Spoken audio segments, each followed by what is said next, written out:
Even ये अपने 2025 prelims का पेपर है और सेट सी है, ठीक है।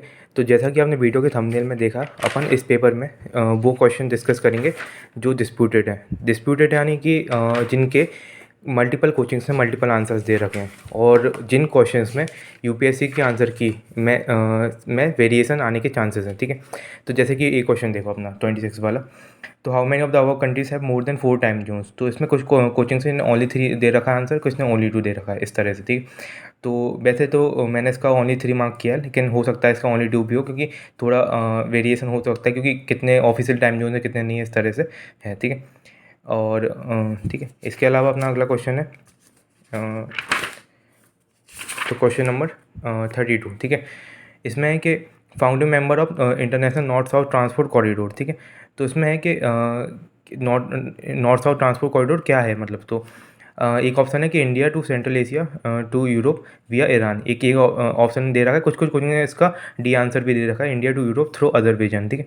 वैसे देखा जाए तो इंटरनेशनल जो नॉर्थ साउथ ट्रांसपोर्ट कॉरिडोर है वो अजरबैजान ईरान दोनों से पास होता है, लेकिन मुझे ऐसा लगता है कि शायद इसका ईरान वाला आंसर होगा, ठीक है।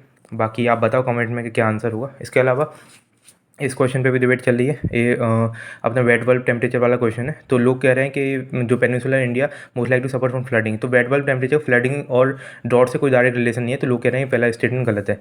और survival animal including humans will affected setting of precipitation will be difficult, तो हाँ सेकंड वाला सही स्टेटमेंट है।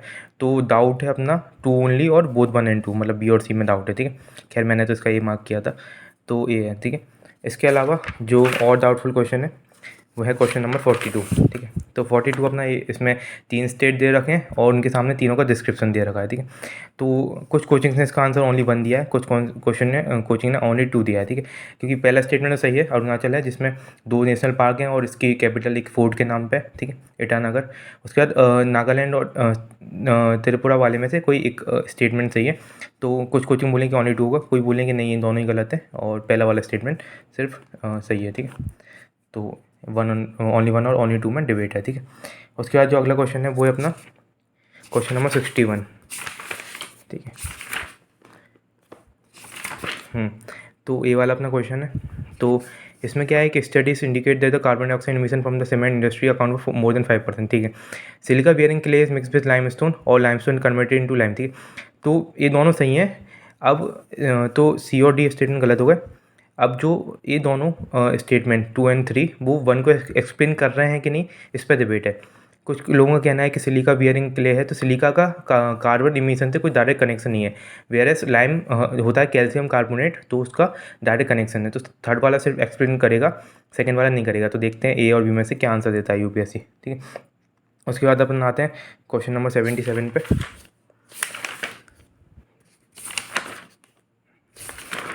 ठीक है। तो इस क्वेश्चन में डिबेट ये है कि जनवरी में in northern hemisphere the isotherm bent equatorwards while the crossing the landmass and the polewards while crossing the ocean. हाँ, तो पहला स्टेटमेंट सही है। अगला है कि in January air over the ocean is warmer than the air over the landmass in the northern hemisphere, ठीक है। हाँ, तो ये दूसरा वाला भी सही है, लेकिन दूसरा वाला पहले वाले को एक्सप्लेन कर रहा है कि नहीं, इस पर डिबेट है। तो ए और बी में से इसका आंसर हो सकता है, ठीक है। खैर मुझे इसका आंसर बी लग रहा है, लेकिन ए भी होने के इक्वली चांसेस हैं, ठीक है। उसके बाद अगला इसके नीचे ही जो क्वेश्चन दिया है, in context of effect of water on rock, chalk is only known as a very permeable rock whereas clay is known as quite an impermeable और least permeable rock, ठीक है। तो इसमें ऐसा है कि chalk is porous hence can absorb water, clay is not at all porous, ठीक है। तो उसमें कुछ लोग कह रहे हैं कि ये थर्ड वाला गलत होगा और सेकंड वाला सही होगा, ठीक है। तो क्या बोलते हैं, मतलब थर्ड दोनों में से कोई एक सही होगा, तो only 1 of the statement 2 and 3 is correct. तो सी कुछ कह रहे हैं, कुछ कह रहे हैं कि नहीं सी नहीं, बी वाला आंसर होगा, मतलब थर्ड और सेकंड दोनों सही हैं, ठीक है। और उन दोनों में से कोई एक, मतलब एक वाला ये वाला एक्सप्लेन भी कर रहा है, ठीक है। तो इसमें थोड़ी डिबेट चल रही है, ठीक है। तो ये हो सकता, तो देखते हैं इसका आंसर क्या आता है बाद में।